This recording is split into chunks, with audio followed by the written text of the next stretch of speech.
Okay, so today we're making apple butter. Now, I have never made apple butter. I wanted to learn to do it in the big batches.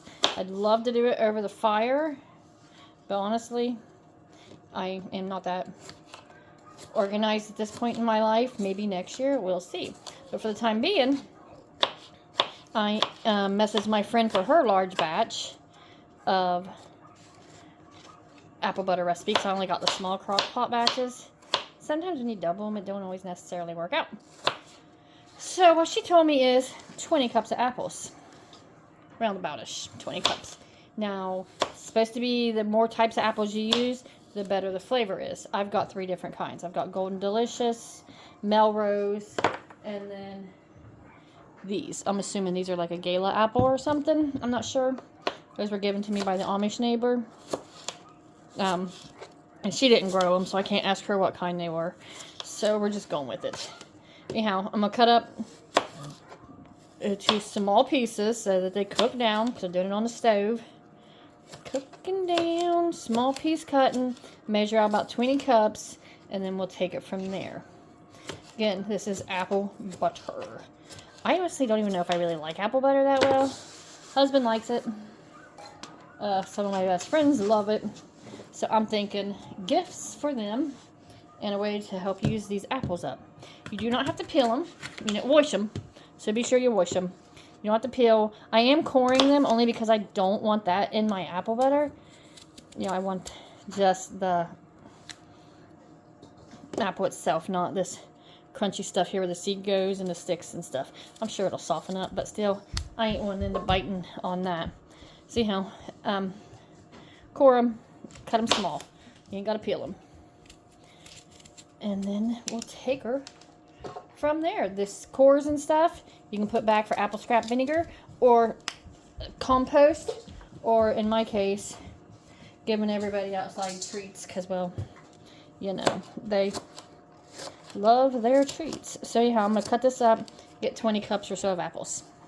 Mama, can I help? To keep the apples from scorching, you need to put something in the bottom of the pan. You can use water, but you can also use apple juice. Don't use it. Said 4 or 5 cups, what my friend told me. I'm at 2.5, so I gotta go find some more. Hold on. Okay, so that's 4. She said between 4 and 5, so I'm just gonna fill this bad boy up. There we go. I ordered it. Okay. Alright, and you can see the apples I got in there. It's only 12 cups of apples. I got to put more in there. Oop. Now, this will keep it from scorching, but it adds that extra flavor that you want. So, now it can go on and start cooking and getting soft while I finish off the other 8 to 10-ish cups. Okay, we're going to finish the other apples off with the Golden Delicious. This is a bit small, but you know, whatever. And then the Melrose apples and stuff like that. Now, when I'm doing it, I am cutting out any bad spots and bruises. Also, don't want that in my apple butter.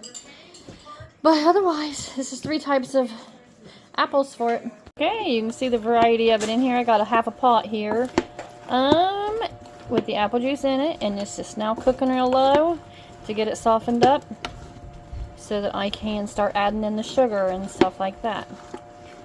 So, now I just hurry up and wait, like I always do. You know, you can see the different colors on the peel yet, where I've got the different varieties in here. It's actually kind of really pretty, and it smells awesome.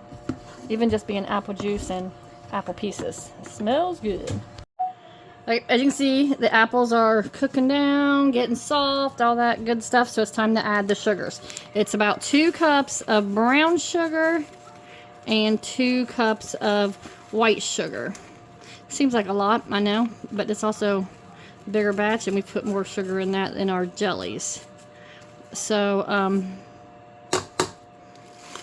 not sure if I'm supposed to pack it, though. So, I don't know that part. But, whatever. So, anyhow, if it's not sweet enough after it cooks for a bit, you can add more. And then I pre-measured out the white sugar, so 2 cups of that.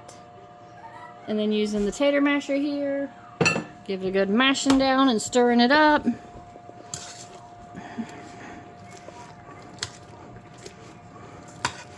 Oh, it's getting golden and pretty. Anyhow, there we go. Let this cook for a few, and then I'm going to add the cinnamon and cloves and stuff like that. And now I did see some recipes that calls for vanilla. I don't know, but you can't go wrong with vanilla, so I might add a splash of that. Just on, you know, personal preferences of. But for now, let's just keep going with it. Let it cook down and simmer in all this here sweet goodness.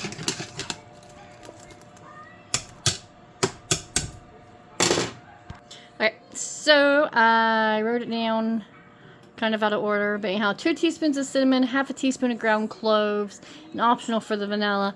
Then you're supposed to taste it, but right now it's going to burn the hair off your tongue.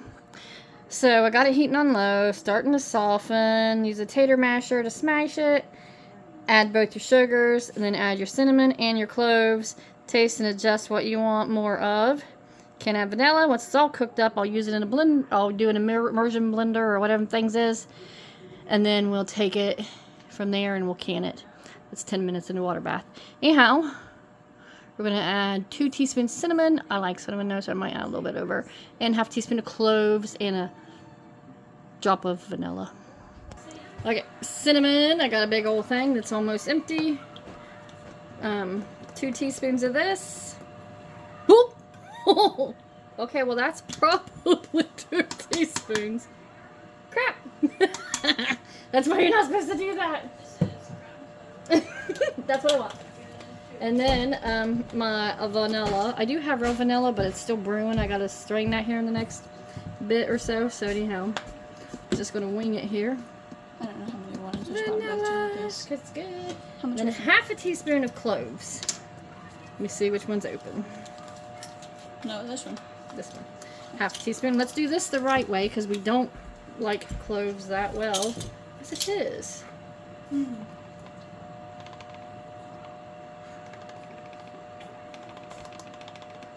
There we go. If we messed up cinnamon, that's fine because cinnamon's delicious. And we definitely had cinnamon messed up. Alright, so that's all in there. I'm going to mix it up. And then it's just got to set and thicken and cook down more. Once the apples are super duper soft and smashy, I'll run them out then. But until then, we're just going to kind of let it do its thing. And it smells so good.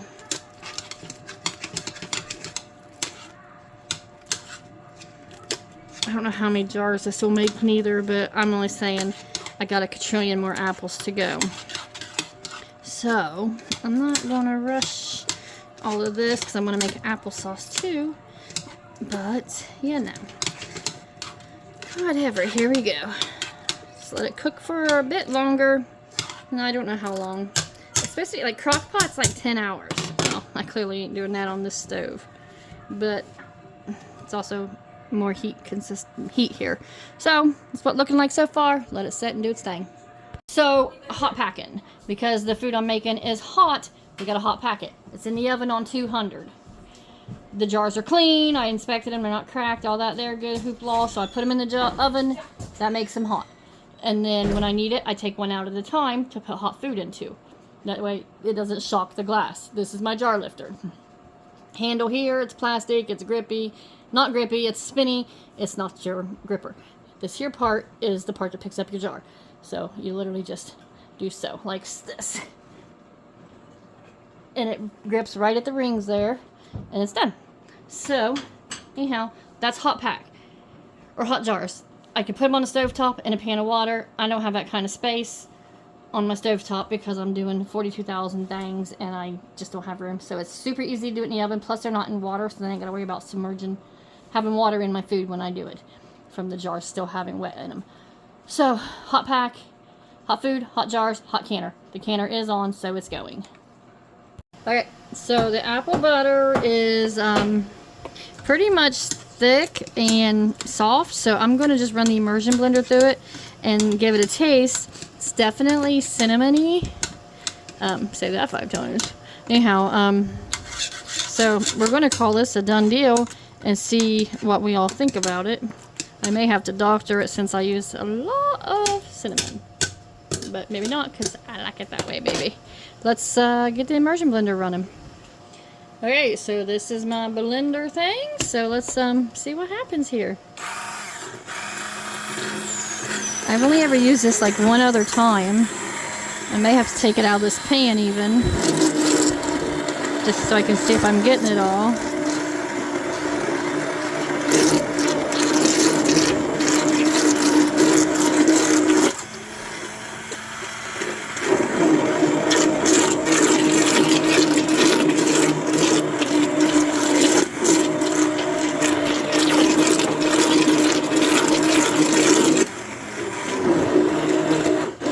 Alright, how you see what I'm doing here? Oop. So I'm going to finish this up and we'll see the consistency when I'm all done here. Okay, so I got a real good smooth type consistency. And now it's time to taste it. Ooh, hot.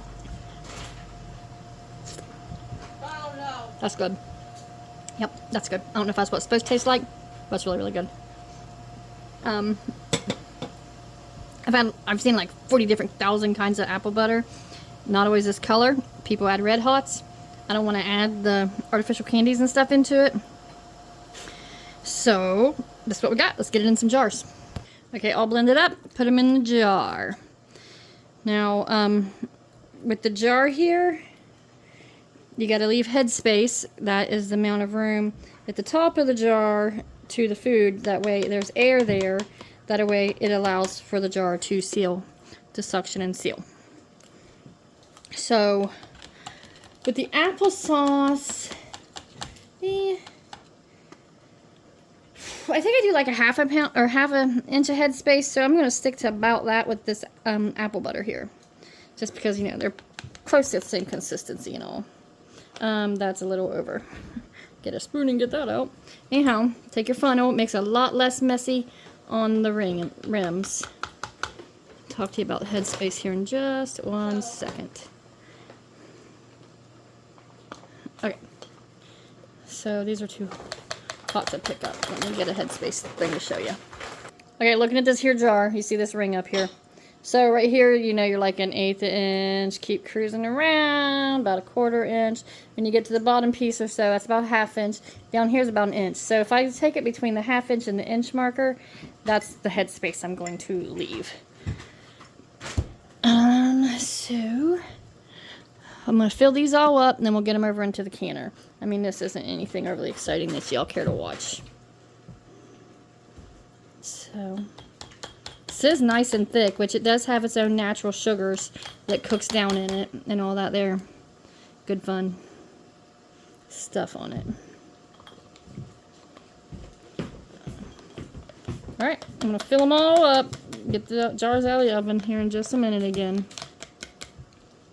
Okay, so when you're done with this, you get them filled. You know, kind of whack them a little bit, get any air bubbles out, but this stuff ain't going to have much in the way of air bubbles in it. Anyhow, wipe your rims really, really good. This gets rid of any of the food or debris or stuff that's left on it. You do not want that left on it. If it is, it can definitely, more than likely, will keep it from sealing. So wipe them up really, really well.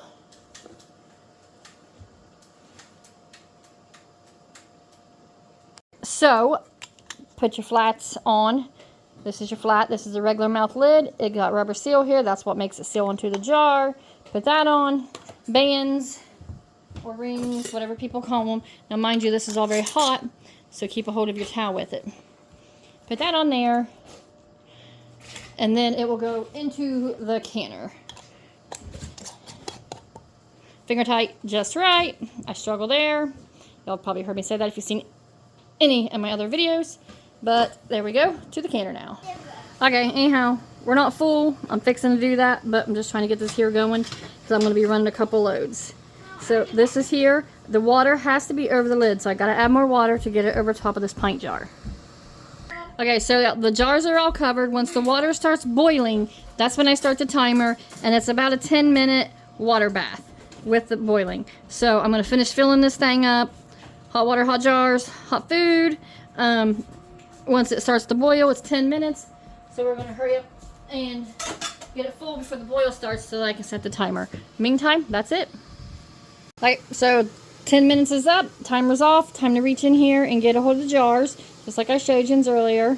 Pick it up, where there's water on top, it will have water over it, just like this. You set it on the towel so it can cool. Okay, so I got all the jars out, and you can see I got space in between them all so that there's adequate airflow to get through them so that they can seal. So that's it. Now I've got to wait for the ping, and they're done. Shelf stable, apple butter, and so far everybody who's tasted it has approved and loved it. So yay me. Anyhow, there you have it, apple butter. Did you hear that? That's right, it pinged. It's sealed. I believe it was this one right here. Awesome.